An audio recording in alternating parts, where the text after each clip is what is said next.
نحمده ونصلي ونسلم على رسوله الكريم أما بعد فأعوذ بالله من الشيطان الرجيم بسم الله الرحمن الرحيم جو باعمل حافظ قرآن ہے اس کے پاس 10 لوگوں کی سفارش کی اللہ کی طرف سے اجازت ہو. باعمل ہے، عمل کرنے والا. نبی اور حافظ قرآن کے درمیان نبوت کا ہی فرق ہے. حافظ قرآن کے سینے میں قرآن کا علم موجود ہے، یہی نبوت کا علم ہے، شریعت کا علم ہے. جو باعمل عالم ہے تو اللہ تعالیٰ نے اس کو 100 لوگوں کی سفارش کرنے کی اجازت دی ہے، یعنی کہ عمل کرتا رہا اپنے علم پر.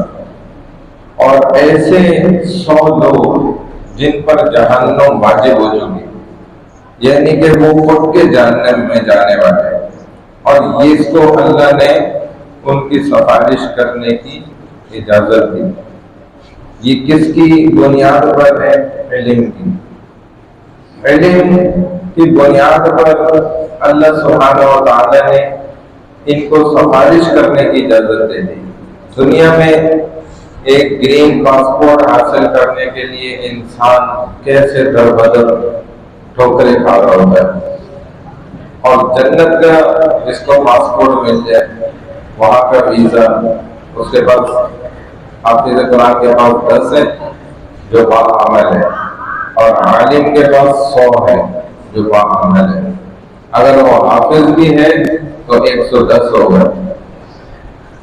اللہ تعالیٰ اسے کہیں گے کہ بس قرآن پڑھتے جاؤ اور جنت کے درجات پہ چڑھتے چلے جاؤ. یہ الحمد سے شروع کرے گا، والناس پہ جا کر جنت کے آخری مقام تک پہنچ جائے گا. یہ اس علم کی فضیلت ہے. ایک مسئلہ بھی سمجھ لیں کہ نماز کے لیے ہم جس طرح صفیں بناتے ہیں تو رسول اللہ صلی اللہ علیہ وسلم نے صفوں کے بنانے میں بہت زیادہ تاکید فرمائی. آپ خود یعنی صفوں میں چلتے تھے نماز شروع ہونے سے پہلے، اور ایڑیوں کو باقاعدہ دیکھتے تھے کہ یہ ایک سیدھ میں ہے، صفیں بالکل درست ہیں، سب بالکل جڑ کے کھڑے ہیں، کہیں پہ کوئی خلل تو نہیں ہے. پہلے سب مکمل ہوئی ہے، پھر دوسری، پھر تیسری، پھر اس میں جو مرد حضرات ہیں وہ اگلی صفوں میں، اس کے بعد بچوں کی صفوں کا درجہ، اس طرح درجہ پر درجہ. تو یہ ایسے صحابہ فرماتے ہیں نبی پاک صلی اللہ علیہ وسلم ہماری صفوں کو اس قدر ایسا سیدھا کروایا کرتے تھے کہ جیسے ہماری صفوں سے تیروں کو سیدھا کر لیا جائے. یعنی کہ اگر ایڑیوں کے ساتھ آپ ٹیڑھا تیر رکھ لیں نا تو آپ اس کو سیدھا کر سکتے ہیں. اس قدر تاکید کے ساتھ صفوں کو سیدھا کروایا کرتے تھے.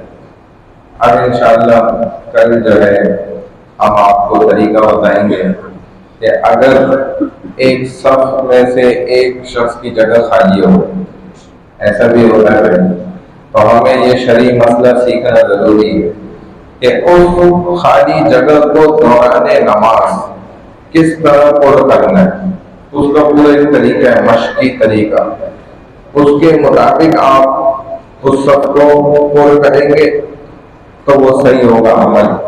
اگر وہ طریقہ نہیں سیکھیں گے اور غلط طریقے سے کریں گے تو نماز آپ کی ٹوٹ بھی سکتی ہے. اس لیے وہ مشقی انداز میں انشاءاللہ ہم کل پوری کوشش کریں گے آپ کو یہیں پر سکھا دیں. دوسرا مسئلہ ہم یہ بھی سیکھ لیں گے انشاءاللہ کہ دوران نماز اگر وضو ٹوٹ جائے تو پھر کیا کرنا چاہیے. ٹھیک ہے، اللہ ہمیں روزانہ علم دین سیکھنے کی توفیق عطا فرمائے، اس کی محبت اور شوق کو دل میں اتارنے کی توفیق عطا فرمائے. سبحان اللہ وبحمدہ، سبحانک اللہم وبحمدک، نشہد ان لا الہ الا انت، نستغفرک ونتوب الیک.